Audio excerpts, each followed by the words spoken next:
Court ने इसे होने से रोक दिया, नहीं तो आज के दिन देश की दो सबसे बड़ी ऑपोजिशन पार्टीज के टॉप लीडर्स जेल में होते हैं। लेकिन अब क्या किया जा रहा है? कांग्रेस का दावा है कि उनके बैंक अकाउंट्स को फ्रीज कर दिया गया है। इसके पीछे क्या कारण दिया जा रहा है? इनकम टैक्स डिपार्टमेंट का कहना है कि कांग्रेस ने अपने रिटर्न्स फाइल नहीं किए थे डेडलाइन के टाइम पर। इसके अलावा एक 31 साल पुराना केस कांग्रेस का खोला जा रहा है 1993-1994 का। इनकम टैक्स डिपार्टमेंट का कहना है कि वहां पर कुछ हुआ था उस समय पर, अब हम उसका पीनल चार्जेस मांगते हैं। और 29 मार्च को आईटी डिपार्टमेंट ने 1700 करोड़ का नोटिस दिया कांग्रेस पार्टी को। और सेम दिन रिपोर्ट में आया कि कम्युनिस्ट पार्टी पर भी 11 करोड़ रुपए की पेनल्टी लगा दी आईटी डिपार्टमेंट ने। किस कारण से? क्योंकि उन्होंने पुराना पैन कार्ड यूज किया था। हर एक ऑपोजिशन पार्टी को इसी तरीके से टारगेट किया जा रहा है। इस ट्वीट को देखिए। टीएमसी पार्टी के कैंडिडेट साकेत गोखले ने लिखा कि पिछले 72 घंटे में इन्हें 11 अलग अलग इनकम टैक्स के नोटिस आ गए। कुछ तो 7-7 साल पहले के नोटिस हैं। क्या ऐसे होंगी देश में फ्री और फेयर इलेक्शंस? हालातों को देखकर इस फिल्म की याद आती है,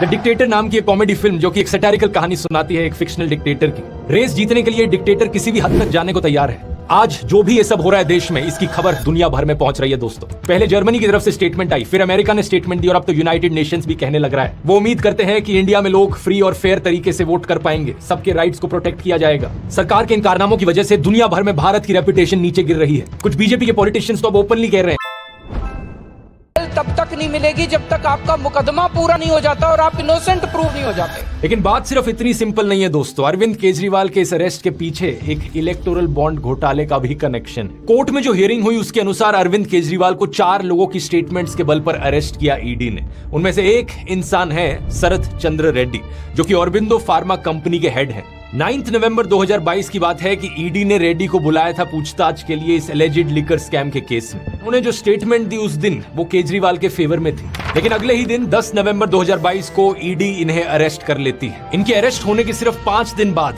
इनकी कंपनी ऑरबिंदो फार्मा ने 5 करोड़ रुपए का चंदा डोनेट किया बीजेपी को इलेक्टोरल बॉन्ड्स के जरिए। ये चीज हम जानते हैं इलेक्टोरल बॉन्ड डेटा को देखकर। आप क्रोनोलॉजी समझ लीजिए। ये करीब 6 महीने तक जेल में रहते हैं। अरविंद केजरीवाल ने कोर्ट में कहा कि इन्होंने 9 अलग अलग स्टेटमेंट्स दी इस 6 महीने के पीरियड में, जो कि सारी स्टेटमेंट्स केजरीवाल के फेवर में थी। उसकी अरेस्ट हुई, उसके बाद उसके 9 स्टेटमेंट्स होते हैं। 9 स्टेटमेंट्स वो मेरे खिलाफ नहीं बोलता। उसके बाद 6 महीने उसको अरेस्ट करने के बाद 25 अप्रैल को वो टूट जाता है। लेकिन 25 अप्रैल 2023 को 6 महीने जेल में रहने के बाद अगली स्टेटमेंट जो देते हैं वो केजरीवाल के खिलाफ होती है। अगले ही महीने मई 2023 को ईडी इन्हें बेल दे देती है और जून 2023 में ये ईडी के अप्रूवर बन जाते हैं इस केस में। और बेल मिलने के करीब 6 महीने बाद इनकी कंपनी 25 करोड़ रुपए की और डोनेशन करती है बीजेपी को। अब देख रहे हो दोस्तों किस लेवल का खेल खेला जा रहा है। इलेक्टोरल बॉन्ड्स का डेटा हमें बताता है कि टोटल में इनकी कंपनी ने 52 करोड़ रुपीस की बॉन्ड्स खरीदी थी, जिनमें से 2/3